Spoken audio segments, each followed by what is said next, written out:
Hello बच्चों, आइए इस प्रश्न को देखते हैं। बैसिलस थ्यूरीजेनेसिस बीटी स्ट्रेन का उपयोग निम्न के उत्कर्ष डिजाइन में होता है। विकल्प ए जैव उर्वरक, विकल्प बी जैव धातु उत्खनन तकनीक, विकल्प सी जैव खनिज निर्माण प्रक्रिया या विकल्प डी जैव कीटनाशक पौधों। इस प्रश्न की जो मुख्य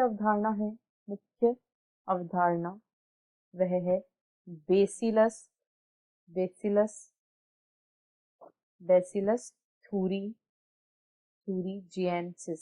बैसिलस थ्यूरीजिएंसिस, इसे बीटी भी कहा जाता है।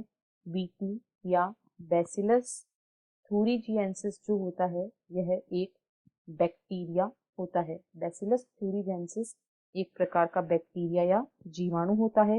यह जीवाणु जो होता है वह अंतःविष उत्पन्न करता है। यह जीवाणु अंतःविष उत्पन्न करता है।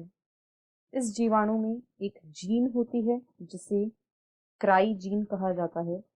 इस जीवाणु में एक विशिष्ट जीन होती है जिसे क्राई जीन कहा जाता है और यह क्राई जीन एक क्रिस्टल प्रोटीन का निर्माण करती है। यह एक क्रिस्टल प्रोटीन का निर्माण करती है। यह जो क्रिस्टल प्रोटीन होती है यह कीटों के आंत के क्षारीय माध्यम में जाकर सक्रिय हो जाती है। कीटों की आंत के क्षारीय माध्यम में सक्रिय हो जाती है और यह कीटों की आंत में छेद कर देती है। कीटों की आंत में छेद कर देती है, जिसके फलस्वरूप ये जो कोशिकाएं होती हैं ये फट जाती हैं और इन कीटों की मृत्यु हो जाती है। कीटों की मृत्यु हो जाती है। अतः कीड़ों या कीटों को नष्ट करने के लिए इन्हें जैव कीटनाशक के रूप में काम में लिया जाता है। ये एक प्रकार की जैव कीटनाशक हैं और ये कीड़ों को नष्ट करते हैं।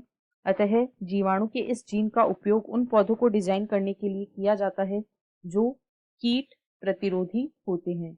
इनका उपयोग कीट प्रतिरोधी पौधों के निर्माण में इस जीन का उपयोग किया जा सकता है जो कि विभिन्न कीटों को नष्ट कर सकती है। अतः दिए गए प्रश्न के विकल्पों को देखें तो जैव उर्वरक गलत है। जैव धातु उत्खनन तकनीक या फिर जैव खनिज निर्माण प्रक्रिया में भी बैसिलस थ्यूरीजेनेसिस स्ट्रेन का उपयोग नहीं किया जाता है। इसका उपयोग जैव कीटनाशक पौधों के निर्माण हेतु जैव कीटनाशक पौधों में किया जाता है। इससे कीट प्रतिरोधी पौधों का उत्पादन होता है। अतः विकल्प डी इस प्रश्न का सही उत्तर है। आशा है आपको प्रश्न समझ आया होगा। धन्यवाद।